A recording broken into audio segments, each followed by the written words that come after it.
Hey everybody, before we get started, I just want to remind you this episode is brought to you by our patrons, like Aika Comics, Qua, Jeremy Vasquez, Kylie Den, Nestor Flores, Sodasun0424, and Video Gamer 75. If you like what we do and want to see us do more, consider joining us on Patreon. You can get access to episodes early and lots of other goodies. And it will help us out. Thank you for your support, everybody. Thank you.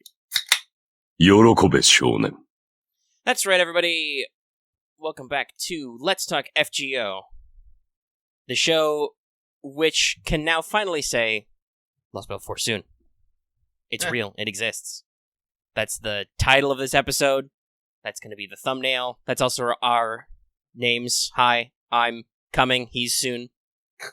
Everyone, I hope you're enjoying Fate, Granddaughter, a.k.a. Ara Mana. And while we here at Studio Omega like to bring you the latest FGO-related news and memes, we will be talking about current and future events for both the JP and EM versions of the game, so anyone not wanting spoilers should continue to wait for Lostbelt 4 for about a week.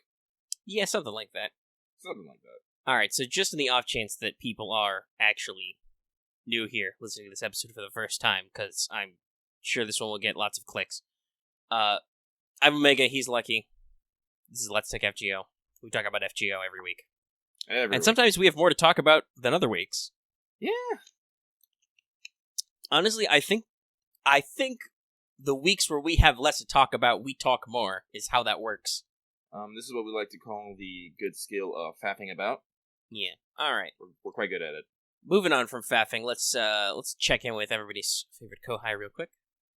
先輩、起きてください。 That's right, everybody. It's time for Wake the Fuck Up Senpai, right? You're looking for pro tips. So, all right, this one's a little wordy, but I'll boil this down for you. There are damage guides for the Onigashima raids, on like Game Press and stuff, where they actually break down this whole cross section of the damage for units and where that damage comes from.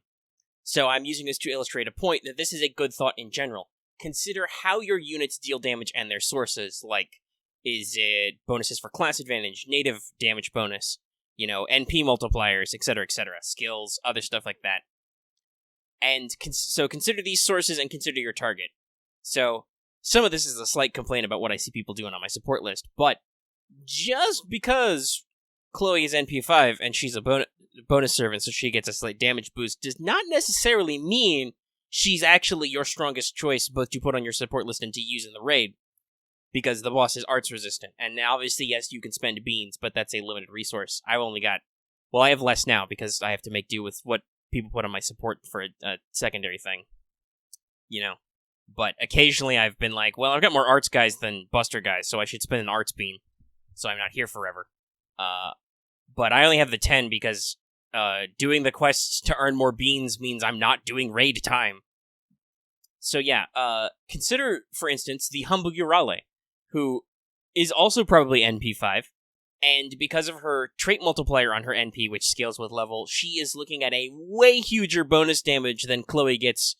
What does she get for even being in this event? It's like... Isn't it like 60? Is it 60? Or is it 30? Well, let me check the big list, because we'll probably want to talk about this, because there are a few new servants added to the bonus list. Yes, Chloe is in the lowest rung, the 60%, so yeah. That's okay. It's not like 250% damage, though, which is what Urale's NP5 modifier is, I believe, for male. And yes, all the Onis are male. So, yeah, it's just, think about how you actually do your damage and where it comes from. This will help you. And also, it's important to note that Urale's got I believe at this point, she's got a NP interlude, too, so her base multipliers, her damage is bigger. She got a big percentile. Anyway, yeah, so it's just a thing you should think about, right? Same with the upcoming the Red Oni raid, which we'll be able to move to immediately after the Blue Oni is done, which will probably be sometime today. He's looking a little Right on his now, last I'm legs, looking big at boy him. Blue. He is at, he's still at 4 trillion? No, not 4 trillion. Yeah, trillion. 4 trillion? Okay. Yeah. That's decent. Yeah, That's, million, several billion. 100,000, I think, high BP runs. So he'll be around for a little bit yet, but still not forever. Yeah, no, this is definitely like he's in the last third of his health. Yeah. And people have only been accessing him since yesterday. So I predict he will not last another full 24 hours. Probably sometime in the middle of the night, depending on if people sleep or not. But yeah, so think about the red guy, right? Like, think about your trait damage. Like, Jack's pretty good. She doesn't have the resistance, but most of Jack's damage comes from the fact that she deals bonus damage to female, which the Oni does not count as. So, you may be looking at like, oh, this isn't hitting as hard as I'd like with all my damage eggs in one basket. Shiki's the real winner there, I think, but that event hasn't been rerun yet, and so if you are among many, many people in our community, a lot of people have actually talked about how this is their first time doing Onigashima, or their first time since playing seriously. Like they weren't playing the game along when the first one happened. They may not have a Shiki lying around, so always think about your damage and stuff. And normally this is where we'd have Records from the Throne or Not All the World's Evil, but we don't have anything. Neither of us is really rolling on this banner. And I'm not gonna lie, I wouldn't mind having like NP2 Mama or no, Overcharge isn't bad, but like that's yeah. I don't know. Is that worth rolling your precious quartzes on? Like as I said, I think I'm up to 30 tickets now and like almost 120 quartz. So I'm like, yeah, I don't have any tickets, but I'm gonna by Agartha, I'm gonna hit 250 quartz. Like once that release comes out and we go through all that, I'm gonna have over 250. And I'm not spending tickets on Onigashima. I thought about this long and hard. Sure, I don't have any of the 5 stars, but I don't like to necessarily gamble on 5 stars on tickets all the time. And there is Suzuka Gozen in there, but there's also Emiya, and I have that motherfucker at MP5, so I'm like, I don't need more Rip Prisms right now. So I'm holding on mine for Agartha and hope for Penth, and stockpile all that quartz for the summer rerun for reasons.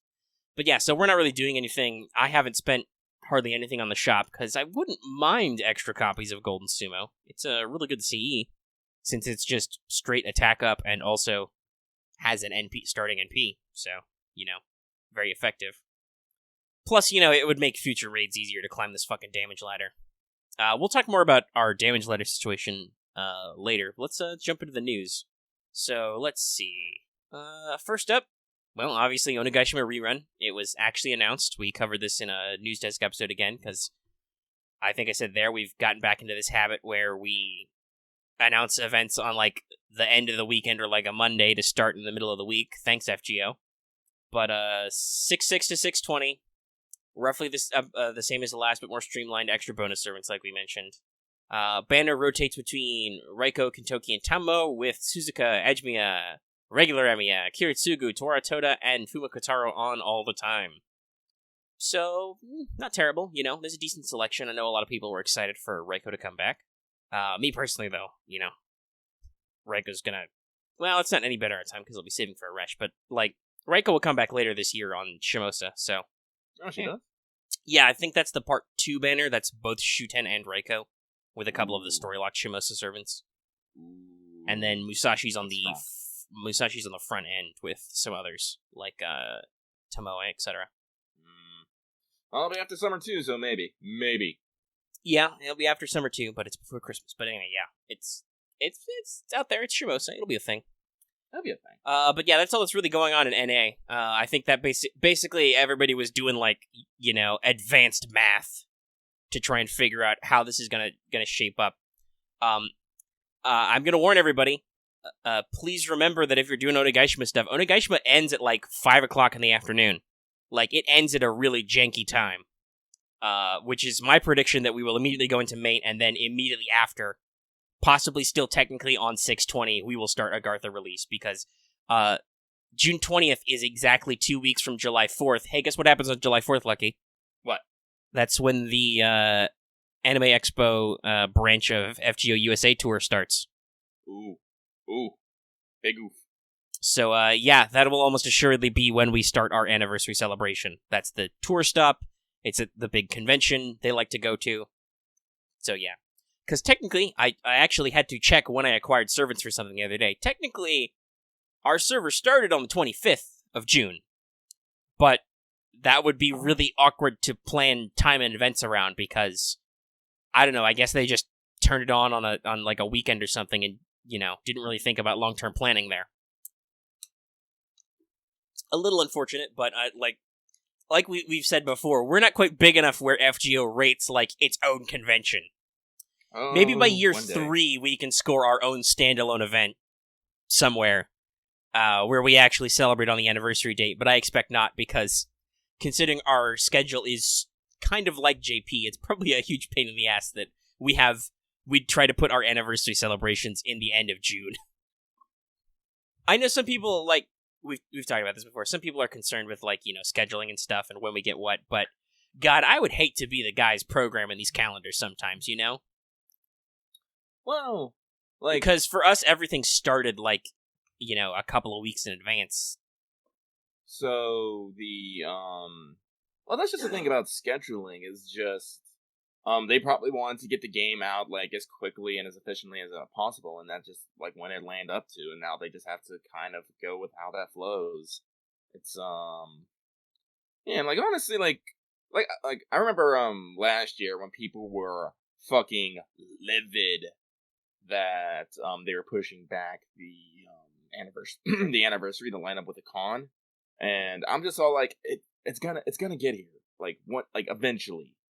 They're not like, it's not like they're saying, oh no, we're not gonna do the anniversary, no, that's not for us, no. Yeah, I mean, I can understand but that date doesn't mean anything, but June 25th doesn't mean anything either, which is apparently the problem. There's nothing going on that day. Yeah. So... Which, like I said, like, if we were as big as FGO is now in JP, where they have whole fucking standalone festivals, they clear out a convention center or whatever, sure, they can make their anniversary day into a thing. I still don't think we're quite at that clearance aspect. We're only at, 6 million downloads? Yeah. That's a drop in the bucket in America. That's fucking nobody. And also, like, I definitely don't want to have a fucking anniversary event happening during one of our actual fucking events either. Yeah, and also there's the concern that, like, they had this problem when they moved the Paid banner up to Thanksgiving. They had to cut some servants out of it because they weren't in the game yet.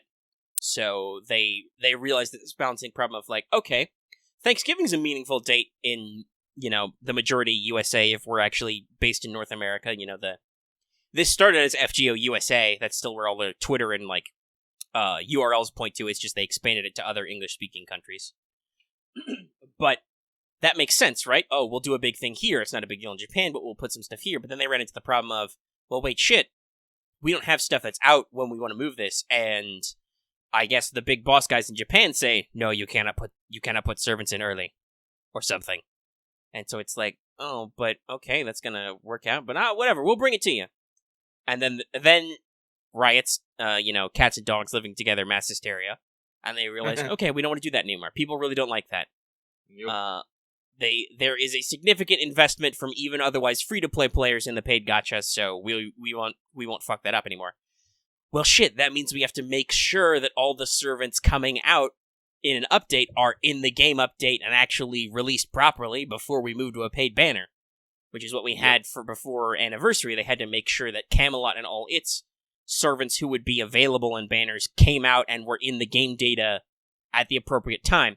And it may just be that the issue is that, FGO is such a shittily made app that Delightworks is like, yo, dude, we can't just go in and stick Jack and Mordred in ahead of the big Jack and Mordred update where they come as a huge package. We can't just slip them in. And then, Aniplex is like, well, shit. So, it's weird on stuff. And they've talked about it before with, like, compatibility. Anyway, that's a different topic for a different time. Let's talk about Interlude Campaign 9 going on in JP. So you got half AP Interludes until June 12th. Arthur, Osakabe Hime, MHXA, and Raiko get skill interludes. Wu Zetian gets a NP interlude. Emiya Alter and Old Man Lee get quartz interludes. But if you do Lee's, you unlock costumes. You can get no glasses Lee. Isn't that where he changes from, like, the, doesn't he change, actually, like, his actual outfits just more than the glasses? I remember seeing an image of it. Like, no, those are just different Ascension sprites. Oh, just different... Oh, okay. His first and second Ascension sprites have different outfits, but they also have glasses. His third does not, so this is basically just, like... And now you can make his first and second Ascensions be no glasses mode. Which I would argue is a waste of the costume budget. But on the other hand, the sprite edits probably didn't take too much work. Yeah. But the only thing I know about the interludes is in those sucker babies. Don't you go back to fucking Castle Shajet and you put fucking her castle on top of fucking Yeah, that's the Halloween event we got coming up this year. So for her interlude, you go back there And then... that's right. Because theoretically that ended the quote-unquote Liz trilogy, the Oniland Halloween event. As far as we know, Oniland was not secretly on top of Hajime Castle, or whichever one it was, on top of Castle Sistige, or on top of Ozymandias' Pyramid, which is on top of Castle Sistige. Because remember, it's turtles all the way down. But yeah, Cameron posted a screenshot of the start of that interlude where you just shout in English, which is accurate. So let me run through these upgrades. So Arthur got Intuition upgraded to Shining Journey EX. So yeah, his Intuition got updated. He now generates 10 to 30 critical stars. It's a big star drop. And it gives him 3 turns of extra critical damage from 30 to 50%, all on a 5-turn cooldown. So that's pretty good. He could have used the help. Kind of helps solidify his business. Osaka Mahime got her Morph upgraded. She was already pretty high ranked, but now instead of just upping her def, debuff resist, it also gives all allies 3 damage of 3 turns of critical damage up, 30 to 50% also, 5-turn cooldown. So that helps solidify her, I think, as a support assassin. Now she buffs multiple card types, she can raise max HP on her NP, and now she can increase her critical strength. So let's talk about MHXA last, actually, because hers is the weirdest. Raiko just gets better, so her Arms Mastery went to Arms Mastery EX of the Genji clan. So it increases her critical star gather rate for 3 turns, as usual. And then it increases her critical damage for 3 times 3 turns. So 3 crits for over 3 turns. From 40 to 60%, which is really good. A lot of people are kind of confused about this, but I think it's because Raiko's use as a sweeper has kind of fallen off since Lostbelt came out and since Scotty came out. Because her bonus damage, which is versus demonic, doesn't really apply much to lots of mobs that are appearing. And most servant bosses are really tough in those later story chapters, so, she can't just drop an AoE NP on them and have it do fuck all. So her bonus damage was getting a little low, so this helps buff her damage up, but it's still a very discrete number of uses, right? Because it's only 3 times. So, what's going on with MHXA? This is a weird one. So, this is on her, normally her Infinite Chocolate is now Infinite Chestnut Paste. I don't know why chestnut is considered better than chocolate, but whatever. So, before this would increase your HP recovery amount for 3 turns, and then it would restore your health. And the current version is up to 50% healing added, and then up to 200 HP healed. Now it adds a flat 100 HP per turn for 3 turns. So at max skill level, that's 1500. And it also increases her critical damage on each card type for 1 time. Which is a little janky, but it's still useful. I know some people said that this puts Enkidu's heal to shame. I don't think that's quite right. Her initial healing amount hasn't gone up. She now just heals over turns. It's important to remember that she's still a berserker, though, which means she's squishy as hell. So I think that over the 3 turns plus the initial turn of heal, she will technically heal more than Enkidu's maximum, which is 10k HP. It's the biggest single heal in the game. But it will not burst heal her. So if Enkidu can go from oh hey, I'm half dead, to I'm perfectly fine. In one pop, MHXA will go from, oh hey, I'm mostly dead, to I'm still mostly dead, but slightly less dead, over a few turns, And Wuzetan's NP upgrade means that now she strips buffs before she hits. That's always useful. Yeah, it's always a good thing. They're getting a little bit generous with that. Oops, I clicked wrong. I was going to click on what her actual base type of NP is. It's a single target quick, so buff removal's pretty good. She poisons. We'll talk more about that in a couple of weeks, probably. Oh, yeah. Yeah, so that's all the interludes. So now let's talk. Goddamn creaky mic arm. I really need to get some lubricant for this. WD-40. Yeah, de-squeak this. Maybe I can finally de-squeak my chair while I'm at it. So, anyway, the big news, the reason why you clicked on this video probably. Lostbelt 4 has been officially announced. It's happening. It's for real. Stop complaining. Says It's no longer DelayWorks. a dream. So, it is officially coming soon. It'll be coming this month, actually. I think they've said specifically. They are doing a stream to celebrate it on the 15th of June, which means we're probably going to have to delay the show like a day because, well, it's kind of silly of us to record a show a day before news comes out. You know, sometimes we do that, but this is, like, actually big deal news. Mhm. Also, lots of people are furiously speculating because Aoyuki will be on the stream. I'm excited for that already. So the full name is Lostbelt number 4. This is 11,900 Deva Vatsara, Samsara of Creation and Destruction, Yuga Kishtera, the final Ebony God. So the short form of that is Yuga Kishtera. I assume I'm saying that right. I'm sorry, Hindu pronunciation is not my strong suit either. As a disclaimer, Studio Mega does not English good. Yeah, we don't claim to speak well.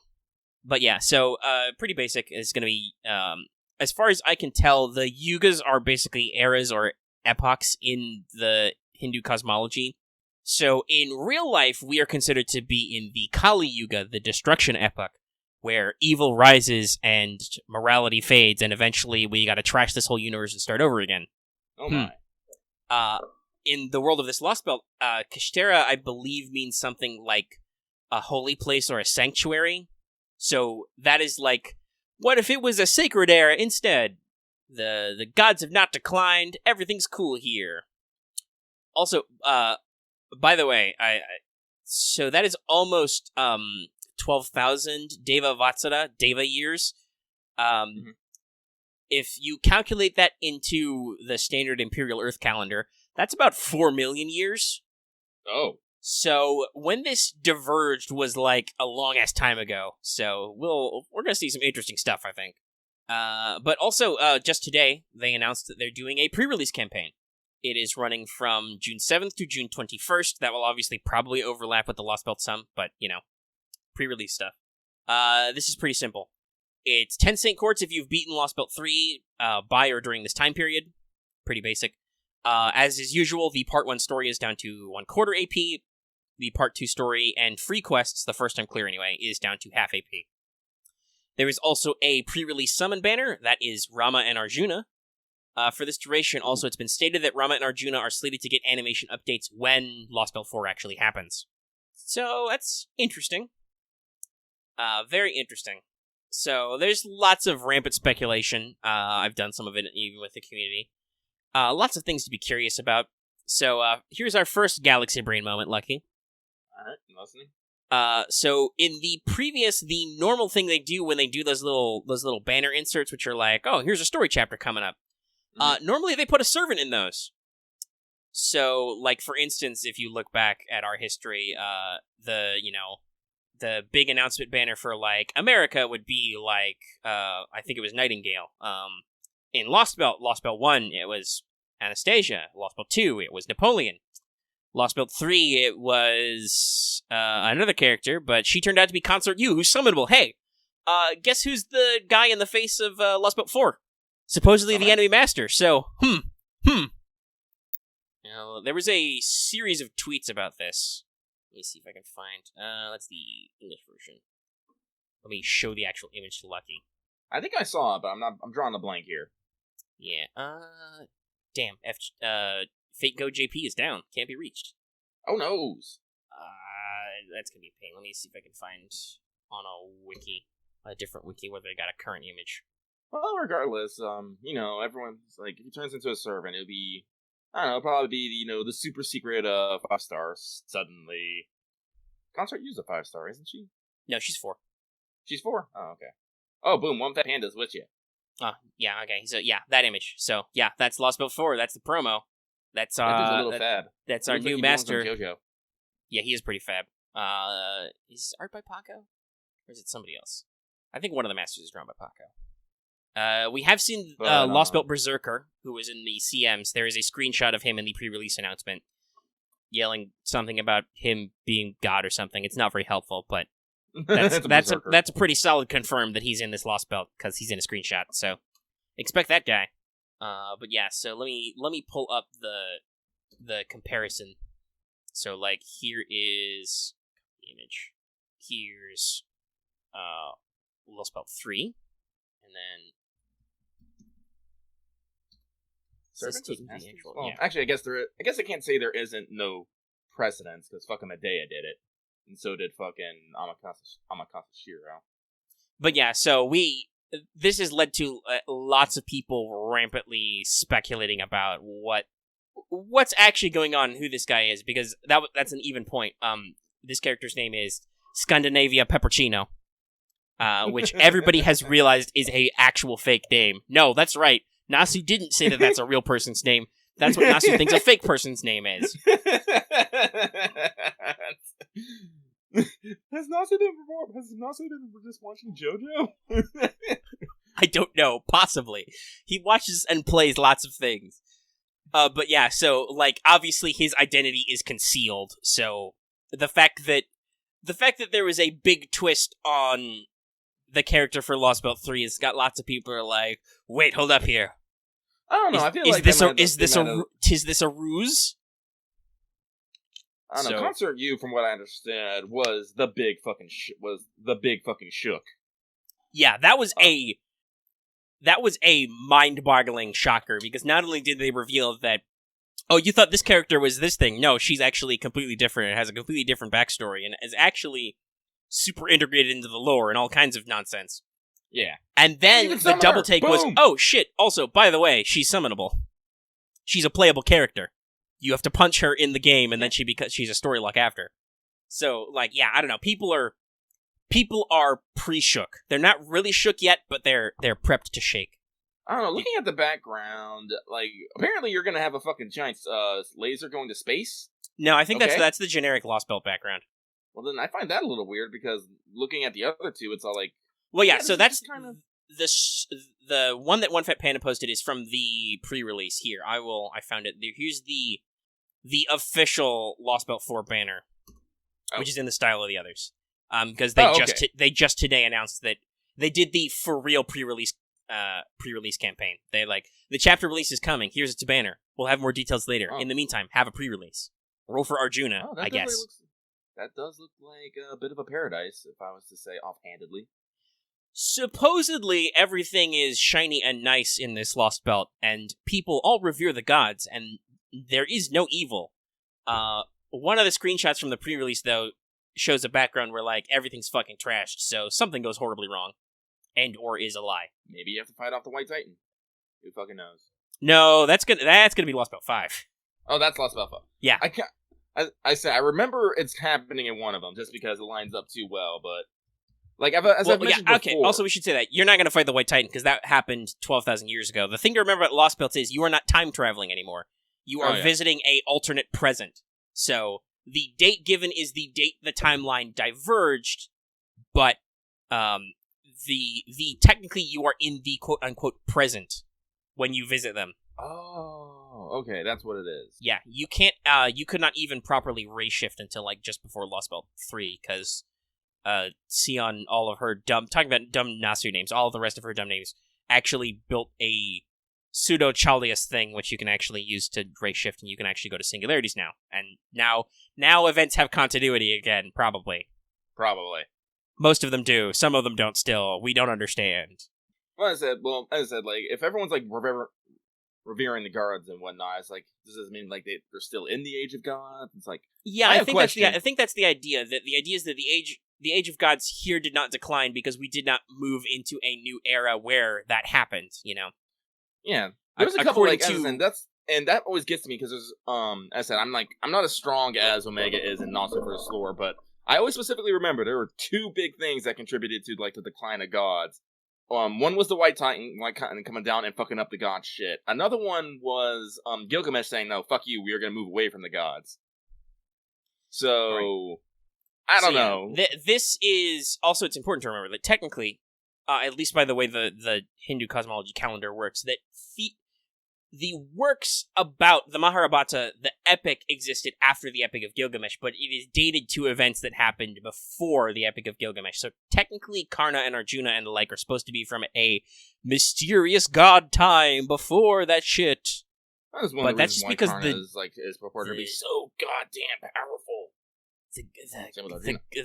They like I said, I tried to do some solving to figure out what some keywords meant, and like, holy shit, the Hindu calendar is extensive and crazy. Like, they really did some thinking on a mythological and a cosmological scale in the way back. Like I said, like a whole cycle of years is like, oh yeah, that's a period that translates to 4 million years in real time. I'm like, how did these people conceptualize time that huge? Like, fuck, dude, that's 4 million years is a long fucking time. It's kind of not, but it kind of is. I'm like, what the? It blew my mind. Anyway, so, like, I think they're really taking advantage of the fact that there is a lot of this weird stuff going on. And I know that Nasu is passively familiar with Hindu and Buddhist stuff because of syncretism. A lovely concept that Nasu loves as much as I do, if not more. This is why your Tamamo is a foxy wife lady. But anyway, we can talk about syncretism forever. So yeah, there's some speculation. Remember those Ganesha enemies that dropped in the hunting quest before? A lot of people, there's a very famous image where they appear to have Jinako's hair clip. Also, they've got this weird ruffly pattern on like belts and necklace, which matches her sweater. Also, BT dubs in Fate CCC, Jinako is portrayed by Aoyuki. Oh hey, Aoyuki's gonna be on the stream for some reason. Oh, hey, and in OQ, Pravarti says that there's some shit going on in India that you need to check out, and she's going to send you some help. Ganesha is one of Parvati and Shiva's children, so... Listen, I'm not going to say that Delightworks can't bamboozle you, but a lot of the times, the writing in this is pretty straight shooters. It's a fairly straightforward foreshadow setup, boom, pull the trigger, so...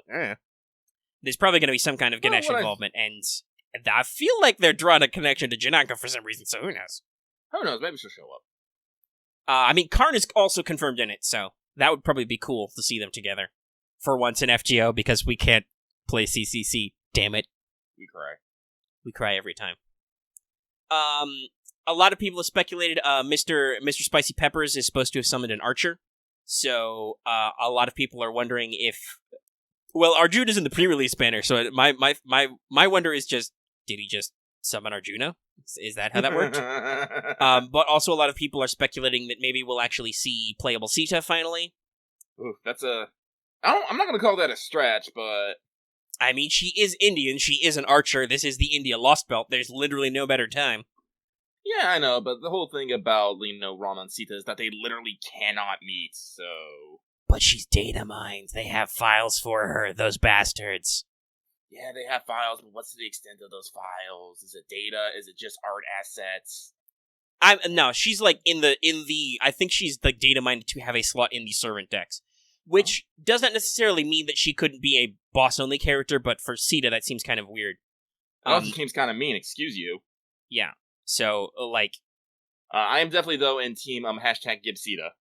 Yeah, so like this could be an ideal time to release her as one of the servants, like as a permanent.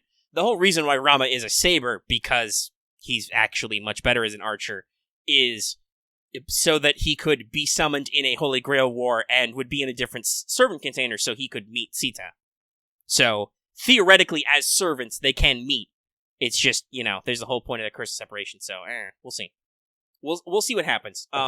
This is going to be a full-blown release. They didn't do us a wrong, and they didn't release any new servants on the pre-release banner, just Rama and Arjuna. So we're looking at probably 2 banners. There'll be 1 5-star minimum on each, and some number of 3 and 4 stars. And some of them will be storylines. So we're probably going to get the Lostbelt Berserker, because... Yeah, he is confirmed in it, so... Yeah. Probably... I don't know, Has all the Lostbelt servants been 5-star so far? No. Prince of Lanling is 4 stars. Okay, so actually it could go either way. It could. I expect he's probably going to be 5 stars because, like, they got Paco to do the art and get really hype up. But who knows? He could be 4 stars. We do know that there will be the Part 2 banner will be a limited servant. That'll be the Lostbelt King, and they will not necessarily be. They could because Scotty was, and she was a limited 5 star. So they could do that. We'll have to see who the characters actually are and what the actual announcement is. But we're gonna wait like a week for that. Rip. Yeah. But expect, like I said, 2-ish, maybe 3 5 stars, maybe 2 now and then a third one later for some reason because we keep doing that. Hi, Seathanai and Old Man Lee, who are story locked to Lostbelt chapters but didn't come out for like months later. Weird. It's a little weird, but I guess if they're in Asset Overdrive, who knows? And maybe the reason why this one took so long is because they didn't want to do that again. They wanted to actually have the assets in it. Who the fuck knows? They'll probably be a 3 star, maybe 2, because technically Anastasia had 2 3 stars, because there was Salieri, who was story locked, and then Evie Cabron, who was permanent at the start. Did we get a 3 star? I don't think we got we didn't get a 3 star for Lostbelt 2, I don't think. We did get a 4 star with Valkyrie, but technically we got Scotty was for the anniversary, but let's be real, she was for the Lostbelt 3 and they were Lostbelt 2 and they were just lazy. So we got 3 5 stars out of that one. But we got red hair with Lostbelt 3, so probably maybe a 3 star. Undoubtedly each banner will be a 5 star to 4 star, so that's probably 4 more servants, maybe 5 or 6. We'll see. We shall see, and we'll speculate more on all that stuff. So look out next week. As I said, next week we're definitely gonna delay a day, and you're gonna get all the juicy details as soon as we can. Yeah, and like I said, we don't know what they'll reveal for sure at the stream. I'm assuming they'll probably go for and the event starts right now, because that's usually what they do on streams, but we don't know for sure. Well, technically it'll be, and maintenance starts right now, and then when that's over, the event happens. Did they release a CM? Not yet. They will probably show it on stream. We will also probably see the animation updates for Arjuna and Rama, and we will see whoever the first banner of servants is. So we'll see some key visuals and stuff. So this is a stream just straightly dedicated to Lostbelt. Yeah, it is the announcement / pre-announcement stream. Yeah, so we're looking probably like a half hour of just here have shit. Yeah. It'll be usually what FGO does for streams. It'll be the first 5 to 10 minutes will be faffing around with the guests, because that's just what the Japanese do. I'm okay with that. And it's not terrible. They're usually pretty entertaining, and sometimes they do little corners that are actually FGO related, but they'll fuck around for a little bit, then they'll bring out people for actual news announcement, and it'll be the details. It'll be here, watch this CM. Hey, now that we did that, here's what we're doing for the actual announcement. So that'll be any updates that are in. It'll be, here's going to be the banner. Here are the new servants we're going to talk about. Oh, hey, by the way, we've got animation updates. And hey, free quartz. All right, mic drop, we're out. Boom. Remember to beat Lostbelt 3 before you beat Lostbelt 4, in case you forgot that's how this works. The way JP phrases the make sure to do story completion before doing events is really weird and funny sometimes. I think with, was it with Hunting Quests? I don't know. It was one of the recent events was just, they, according to Google Translate anyway, they just snuck a sentence in at the end of the announcement, which was by the way, the next event will require story completion. Okay, thanks, bye. Just a little reminder to remind you to do your work. Yeah. If you are playing JP, though, and you're a little bit behind, you can go ahead and catch up now, because like we said, Part 1, quarter AP, Part 2, half AP. You don't have to do EORs to do Part 2. But you get lots of quartz for it, so if you're rolling, it's a good thing to keep in mind. Mm-hmm. All right, well, I think we're done for the moment for talking about Lostbelt 4 and speculating. Let's move into Caldea Free Talk and talk about Onigashima rerun thoughts. So I'm pretty sure I'm going to start this off, because you've been talking for a bit. So I'm going to start this off with, I'm pretty sure what happened this year is exactly what happened with me last year. And that the fact that I did not do a single raid on the green Oni. Because I took my time with it, played around collecting, the missions, of those starter missions around where you can get, beans and all that stuff. Got to the raid boss, and it was already dead. I was just oh. And then I thought about it, didn't this happen last year? I'm not gonna double actually, check. a lot of people in our Discord, because I pointed this out, said that, I never even got to do the green guy first. Yeah, so polite golf clap to all of NA for being on the fucking ball, but also, goddamn people, there's nothing quite like a culture who wants free shit. Mm-hmm. I was like, oh, if I punch this thing, it will give me something for it. I'm gonna start punching it endlessly. Well, also, I think our setup is a little bit better. Last year, the green guy he was still defeated very fast by some people. He was still a little bit of a cluster because he resists quick and he's a caster, so that makes it a little hard to beat him up. This year, though, in addition to Maeve, also we've got Ozzy for a primary damage dealing Buster Rider and Ketz. So that's what my setup was. I got a single 6 million run in before he ran out of HP. It was Maeve, Merlin, Ketz, and that did me just fine. And then it was like, oh, he's dead. Well, can't run this guy anymore. Carlos asks, has the blue Oni been defeated yet? No, I'm fighting him right now. As I said, he's still at like 4 trillion HP, which is less than a third, like about a third left. Yeah. So, he did not, this man did not fold so quickly. Yeah, well, I mean, I kind of suggested it with the tips before. I think the blue guy's a little bit more complex to tackle just because of typing and stuff. Like, everybody wants to use archers, apparently, but they're obviously not ideal because he's blue, so it's like, you gotta do some extra work there. I was considering, like, busting out Orion and just using beams, but I'm like, because this event's going on for, like, how long? 10 days? It's 2 full weeks. It started the 6th, and it's going on until the 20th. I mean, it's on a weird day on the 20th, but yeah, you got, like, 2 weeks. Yeah, 2 weeks. We're already on the second Oni. Like, it'll unlock more stuff. There's gonna be, like, those end game raids that, like, have, all that stuff. So I'm basically taking my time. I'm trying to, contribute as I can, but yeah. Like, right now, I'm looking at my invisible watch on my, wrist. I got fucking, Azure Lane to work on. I got a new video game that, has me hook in a hole. And it's like, I don't have time for these fucking Onis right now. I'm playing now because I'm like, I need to actually put some fucking effort into this so I do not, forget that this game exists. But, like, as I said, like, the end game is, where it's at, yo. Yeah, and like I said, I was able to do 6 million once on the green, no problem. I'm kind of putting my foot in. I don't think I can do 6 million on the blue, just because I don't know if I can necessarily do it efficiently, and it takes so much time. So I'm just doing 2 BPs for 3 million instead, because I don't have a locked-in setup for this. The best and quickest runs I've done is when I've been able to find somebody with support Moriarty. Sorry, I dropped my phone. That's bad, yo. But that's a little rough, but like, when I have to be like, okay, I'm using my own Urale, and I've got somebody else on backup. I mean, I guess, I don't know, maybe if people put in Tamamos in their support, maybe I could fish for, but then I don't have a second damage dealer. It's like, I have this problem, I don't have enough of the right servants.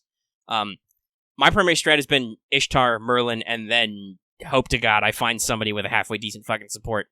And no, I'm calling you out, your Chloes are not decent support. They don't do anything for me. That means I'd have to spend beans on not my own servants. It's a waste. Also, I've only got like 10 of those.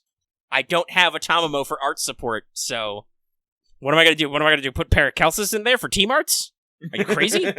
So, yeah, I have been coasting mostly on the fact that I have a very robust Urale. I've had her for a while, and the fact that she does a pretty decent amount of damage. And now I can't buy blue beans. I'm saving those for...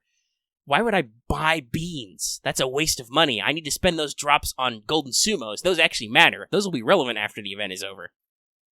Beans just turned into QP, which I'm wasting by spending them. So it's like, I don't know. I don't have the optimal strat for this, and support is not a guaranteed help just because of obscurity. It's like, I don't have an optimal strat either, but as again, I'm not really fretting about it. No, I mean, I'm not fretting either. I'm like, okay, well, we'll punch this guy in small chunks until they beat him up, and then we'll move on to a different one. When they get to the red Oni, hey, I have been playing since launch, so I've got Shiki, so that'll work. Shiki gonna Sheik? Yeah, I think according to, like, damage calculator, Shiki is one of the best just because she's got a self-steroid in his MP5, probably. If you have a higher than normal NP on some of your assassins, you like if you got 5 stars, that can probably be okay, but poor First Hassan, he's kind of sold up the river because the Oni boss is Buster resistant. which is a shame because he is the new serious damage dealing assassin, and then it's like, oh shoot, this guy's strong against your primary damage type. That kind of sucks. I have my Sheik, and I have an MP2 Jack, but as you were talking about earlier, a lot of Jack's bonus damage comes from Yeah, that's always a problem with assassins. Is they're soft hitters. They have like that times 9x damage naturally. So however high you think their attack is, it's a little bit lower. I just might use her just to generate fuck tons of stars, though. That's true. Jack is really good at that, and then you can crit with people. Yeah. So I don't know. Again, like as I like to tell people, like I don't go in to these things like with a strategy per se. I just get there, I see what I have, I'm like, all right, I'm gonna do this. I literally throw my cards at the screen and be like, yeah, okay, it worked, or okay, it didn't. And you have a lot of units. I like to think a little bit more about ahead of time about what I'm about to do, but I have less options than some people, so it's kind of like, okay, hold on, I need to look at this. What am I planning on using going in? Because I've only got so many picks, and then it's like, well, shit, I don't have the ideal thing for this. What do I actually have in the back? Actually, fucking alter ego. Oh wait, alter egos are strong against the cavalry class, right? Yeah. Huh. Maybe I'll try out. Melt could work, yeah. Yeah. Because he's buster resistant. Yeah. That could be a thing. I don't have any of those, so there goes that thing. I'm like, I can't. That doesn't help me, but good on you. Maybe I'll find somebody with a really well loved melt on support. We can have Jack melt and somebody. Right, quick support doesn't exist yet. Fuck. I'll just put Waver in there. Good old Waver. Solves all your problems. Mm-hmm. Who needs card types when you just do more damage? Damage plus. Yeah. So I'll definitely try that out. Because even if it's not ideal, it sounds like a fun combo. Yeah. Nobu's okay. Thing, like I'm trying to. Sorry, go I'm ahead. using Nobu and Ishtar right now, so to fight this blue Oni. You know, AoE damage means I'm not hitting as hard overall. Like, because you were actually mentioning how you can't do consistent damage. I can usually get this own, like, if I'm lucky, I can get, like, if I'm super lucky, I can actually beat him, but most of the time, I run out of time when he has, like, that's a concern for me. That's why, like, I'm not doing the 6 million, because I'm like, man, 3 million takes me a lot of turns. It kind of drags on. Yeah. So I might slow back down here so I can multitask. But, Carlos, Nobu's really good for the final raid, which is versus Ushigozin, because she is a berserker. She doesn't have that dumb card type resistance. And, she has writing and also is divine, so, Nobu kicks the shit out of her. So, bring your Nobus and bring her support servants to feed her stars. I remember seeing a great meme of the goddamn Shining cut out with fucking Ushigojin on one sign. Then it comes in the act, and you just see fucking one of the small Nobus going Washi-chan, and you're just like, oh my god. Yeah, that's great. So yeah, Nobu's really good for that. She's okay-ish for the archer guy, but she's still AoE. Like, my Ishtar strategy is, Ishtar gets a big turn, and ideally what you want is you want to pre-predict that you're about to NP, and you pop, Mana Burst gems the turn before. Yep. But that doesn't always work, because it's very finicky. But ideally, you do that, and then you do NP Buster, because she has a turn-wide Buster up on her NP, and you just do a big AoE sweep, and you just clatter him in with NPs, hopefully crits.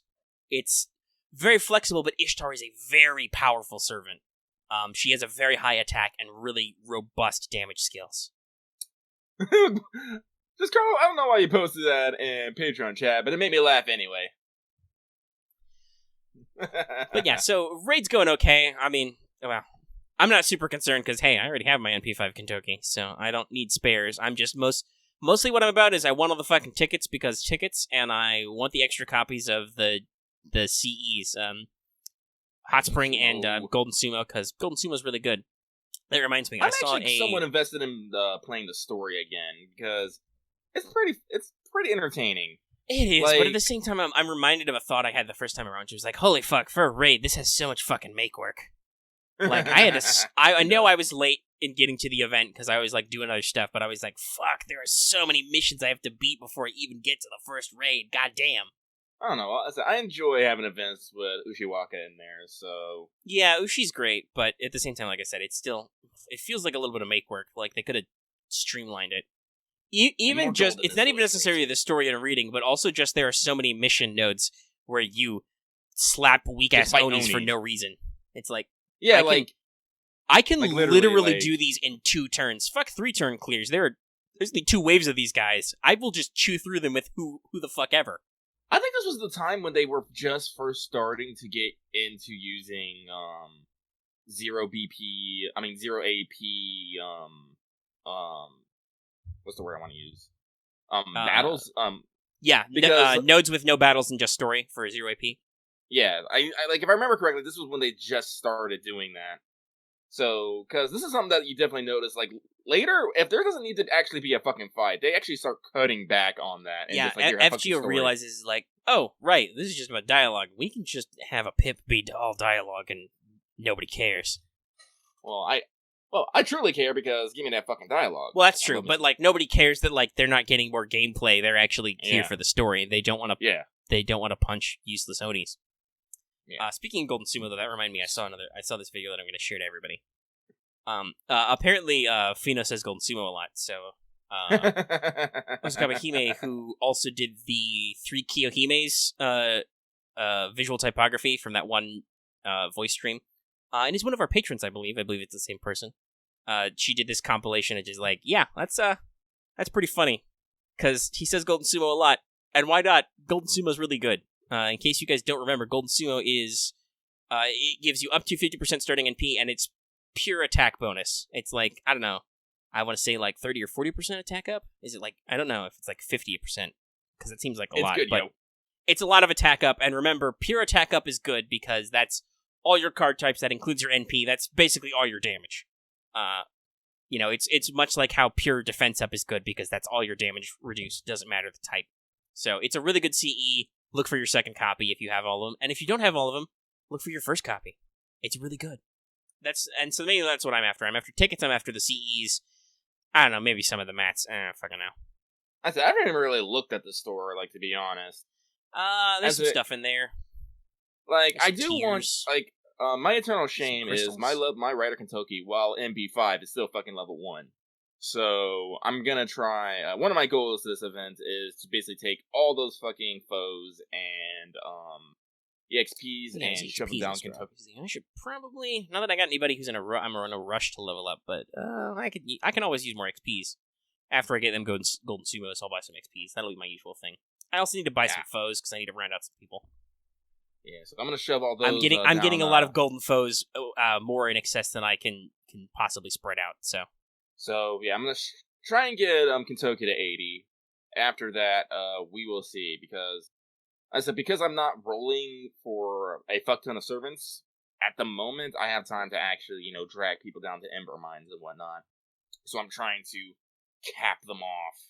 Because another goal I have to fucking do is I have to get all my fucking summer servants up by summer 1. That's Which right, is gonna because be- we're going to have a rerun, and they're going to be bonuses. And remember, summer is weird and kind of fucked up. I think they streamlined it for the rerun, but it's still so many fucking drops. Oh my god. I feel bad just thinking I about think I it. saved a lot. I'm so glad. I rolled a lot, so I have a shitload of CEs which are still saved, but still. I don't know if I don't think I saved all of them. I think I saved all the ones that I can max limit break, which will still be a bonus. Yeah, I Honestly, don't I'm know. just I might have put some of the summer ones in the second archive temporarily, and I'll have to bust them out. But yeah, I've got a few left over. Because hey, guess what, guys? I rolled a lot on the part 1 banner. Me personally, I am excited for rebuilding my summer paradise. I don't give a fuck about part 2, but Yeah, and who knows? Maybe I'll try some different buildings this time. Get some different scenes in there. Not that I think you can't just watch any of the scenes in the archive, but it's funnier in the moment. it is funnier in the moment. Actually, shoot, I'm on my last turn here for this blue Oni. Yeah, we're at 2.5 million remaining. So yeah, I'm not doing that. I'm not doing that hot this round. But let me see my total damage points. Your people are gonna laugh at me. I already know it. Well, first let me give mine. I'm at I think 20. Fuck, I don't know if I think it was after count, so it was 23 total, and not 26. But it's between those two. Yeah, I'm at 11 million right now. Hey, it Yes. happens. I wear this stamp on my ass that says "filthy casual" with pride. We're all about the filthy cash life Mm-hmm. Also known as Phil Cash. with extra on the cash, like cash. Mm-hmm. yeah. So yeah, I'm gonna crank back down to experts and just actually no, I'm gonna let my BP naturally recharge. That's what I'm gonna fucking do. I'm trying I'm not buying any fucking Rider Kentuckys. Like I'm just not. Well, there's no reason. They don't do anything for us. They're They don't do mana. anything. They're mana prisms. Yeah, and as I said, when they end that rare prism effect they do later, it's not retroactive, so it doesn't fucking matter. No, it's not retroactive, and it's not even for burning the servant. It's when you obtain them, which is why it's not retroactive. So yeah, so it's like so yeah, I don't think it will be retroactive ever. So yeah, so I'm not worrying about getting Kentucky, and I'm not worried about getting beads. I should do all right. Let me see here. I mean, we'll probably do all right. It's just that some people, even though it's a rerun, are going to be super tryhard, and they're going to go for all 300 million or whatever. Yeah, they are. Yeah, again, my mats, all the mats on here, I have more than 50 of, so... Yeah. Well, who knows? Maybe if you start leveling some servants, you'll run out of some mats. That's a good point. Actually, when's our next lotto box? Because, as always, my eternal hell is cookies and fucking QP. I believe that's Nero Fest for Skill Gem Lotto. Oh, that's in the fall sometime. Early fall? Like September? If I remember correctly. Yeah, that's like my knee-jerk reaction. Let me check. Because I know this is the next raid-up that has both. This next raid-up has both Nero and Brynhilder, because we're going to get that very good Brynhilder C. Gosh. Yep, Cheer for Master, which is in the shop. So, yes, in Japan, this was, early to mid-September, so it'll probably be, like, a late August, ish to early September for us, depending. That's another... See, I don't think I have to really prepare for, like, Agartha or the summer events, but if there's a thing you need to prepare for, it's probably going to be fucking Nero Fest. Yeah. Goddamn. Prepare 1 because lotto boxes, and prepare 2 because challenge quests are back. Prepare to get wrecked. So, Yeah. I don't know. Maybe prepare to suck I don't know. Maybe I will like unseal the eye patch and actually look into the future and not just wing it this time. I don't fucking know. Well, we'll probably do some sort of pregame, which is just like, hey, BT Dubs, here are the challenge quests. Here's why they suck. Mm-hmm. Actually, we've had players do that in JP. Let us know, like, what you thought of the latest Nero Fest and how much we should just kiss our own ass goodbye. Yeah, this will be the equivalent of the 2017 Nero Fest is coming up for us. Yep.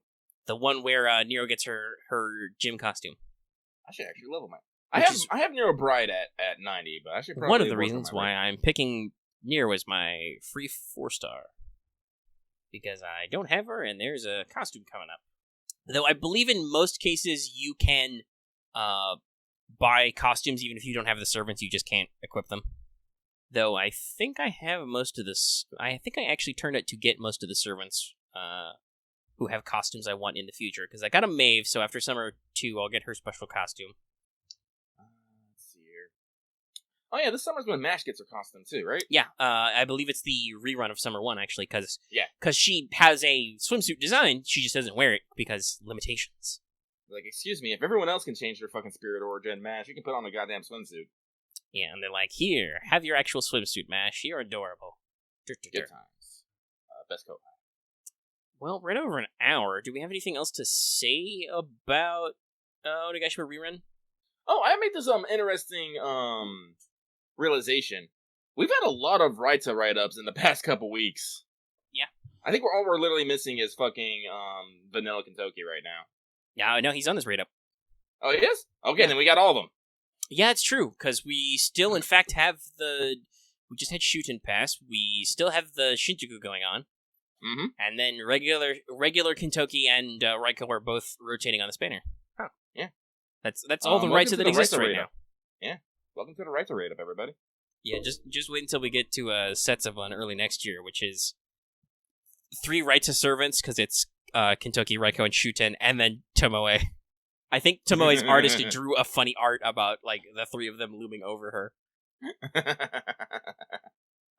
Also, again, like, Raita screen capped the thing from Raiko's new interlude, where Raiko and Murasaki are on screen at the same time, and it's pretty funny. I don't remember exactly what his tweet translated to, but it was something like "so happy," but it's just like, yeah, they're both on screen at the same time. It's kind of funny.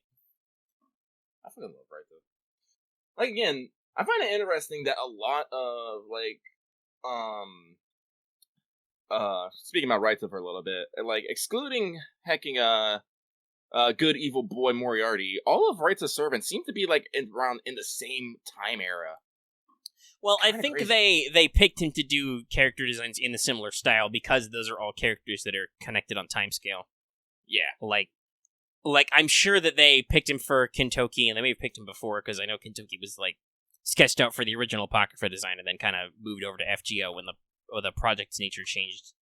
So, I don't know how long he was waiting in the wings as the guy they wanted to draw that, and then it's kind of like, you know, you get the kind of like, well, you know, Sagara Kintoki is supposed to have this thing going on with Shuten Doji. We want to draw Shuten. Do you want to draw Tiny Drunk Oni? And Raita, I'm sure, was like, you know, beaming art beams out of his eyes or something. Like, yes, here.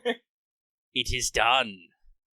And then it was like, okay, well, now we're going to do Minamoto Reiko as a hot woman, so you have to draw it, right? Because, like, that's what we want. And, or, because I know that Writer Kintoki is based on a sketch that Raita did that was unprompted. Raita may have just offered suggestions when they were talking about these ideas that led to his designs. But yeah, I'm sure they're all clustered together for stylistic similarity. And then just, like, with, Moriarty, they're probably like, hey, you want to draw a cool dude? And he was like, yeah, I do. Who was the character artist for Holmes? I'm curious now. Because Moriarty, well, I fucking love his design, is just kind of like the outlier. I don't know. I'll look it up later.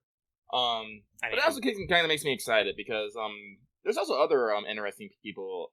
Like, I know some people like to go on about well, actually, this is me because I like to get on people. It's like, in Fate Grand Order, Abe no Seme was you know, in Tomo's timeline, but you know that's actually incorrect. Abe no Seme was actually in the Heian period with Shuten and Murasake and all that. So, who knows? Maybe if we get an Abe no Seme servants, they will be done by Raita. That'd be good. Could be. I should look who does Ashiya Doman, because he's Abe no Seme's rival.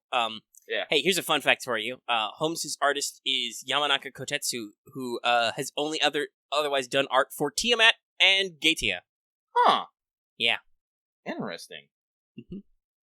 Let's see. Yeah, it's all super fun. Notables? There's a couple other notable examples in there. I just can't think of them off the top of my head.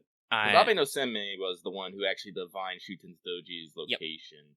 Yep. And actual quote-unquote hysterical accounts, it was Abe no Yashichika who figured out what was going on with Tamamo. But yeah, Fate was all like, nah, it's Abe no Seme. Well, yeah, it was attributed to Abe no Seme a lot because he was super famous, so he was Fate ran with well, the more famous guy did it, just because that's cooler. Yeah. I don't know. Just because.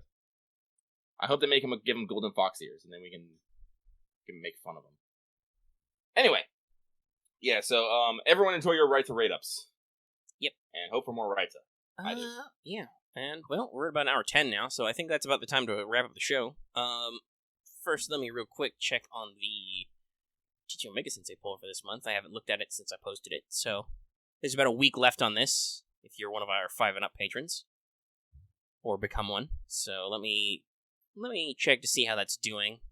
Our 3 options right now, while it's loading, is what is the Mages Association, what do you know about Grand Servants, and what is the reverse side of the world. So let's see who's winning.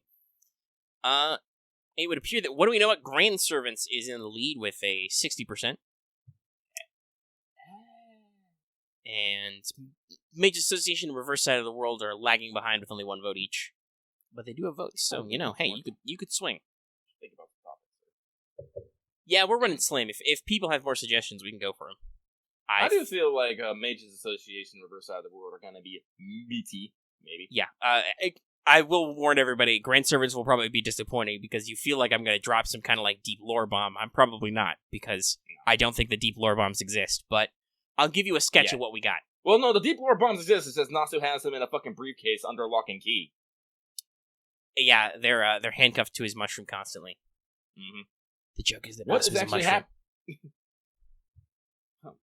I think it's actually Natsu's like art avatar too. Like if you remember from like the little pre-screen movies before K and K, if you saw a weird mushroom in there, that's Natsu. Yeah, usually has like stars for eyes Mhm. or sparkles. But yeah, so we'll see how that turns out in probably about a week, because it's got about 8 days left, but we're going to delay the show a day for the stream, so it'll probably have wrapped up by the time we record the next one, or be close to it. It'll be so close that it doesn't matter. If you are a Patreon listening to this for timestamp, tomorrow you can join us at the lovely, noonish. We're going to watch E3 streams, and EA Play is first. Those sons of bitches are going to start this at like 9 in the morning local time. That'll be super fun. You'll get to deal with Tired Omega. If you're listening to this on YouTube, that's already happened probably, but we're going to be talking over all the press conferences for the rest of E3, so tune into our Discord to listen in. The day this goes up on YouTube should still be time for Microsoft and Bethesda, and then obviously other stuff on the rest of the days. Anything else we want to announcement or talk about in general? Oh, well, I don't know if that's really super, but apparently Discord did a new thing called Discord Boost. Oh yeah, we should probably talk more about that on WhatsApp. But yeah, there's a Discord Boost thing, and technically we're boosted right now. I don't know if we really sound any better, but if our audio does sound better, it's because our Discord server is boosted and does higher quality audio transmission. You sound better to me. I wanted to mention that earlier. Actually, I just realized I wouldn't sound better to me because I'm recording from my fucking microphone, so... But yeah, I don't know. You seem a little bit clear, and that may be why we were talking about earlier how your phone noise was actually coming through a little bit clearer. Yeah. So I wonder. Normally, wasn't it like previously? I could literally like put the mic, the speaker up to the mic, and it wouldn't be detected. Yeah, it was only in fits and starts. So hey, maybe it helped. Yeah. Thanks for people who do that. One of them is lucky, but other people will do it. There's still a higher tier of audio, even. So consider boosting our server. We'll sound better. Yeah, we'll get more into details about that on WhatsApp. All right, well, I think I'm going to go ahead and wrap this up here then. All right, I'm going to play after Lane. If you like this episode, give it a like. If you have any comments, leave them in the comment section down below. Or join our Discord, like we said, that link is in the description. We've got HQ audio now for all those people who hang out in general all the time. And if you're new here and haven't already, please sub to the channel to get more videos, because we'll be talking about more of these topics in the future. And... considering that bell for notifications, so you always know when we post a new video. And of course, like it says at the front of the show, consider supporting on Patreon. You can get access to this episode in audio format as soon as it's done recording and editing, right up on our Patreon for as little as $1 a month. That's, less than a quarter a show. It's a really good deal, guys. And also it helps support us for stuff, to do better and do more. Do more, comma, better. So we will see you for What's Up. We'll probably record that tomorrow still, but as usual with What's Up, God knows when that monster will actually finish being made. And hopefully we'll see you guys to watch some E3 streams and some other stuff. And I don't actually know when Lucky's going to talk about Live with Lucky, but you planning that sometime this weekend, maybe? Yeah, I'm gonna try. I'm gonna try for next weekend.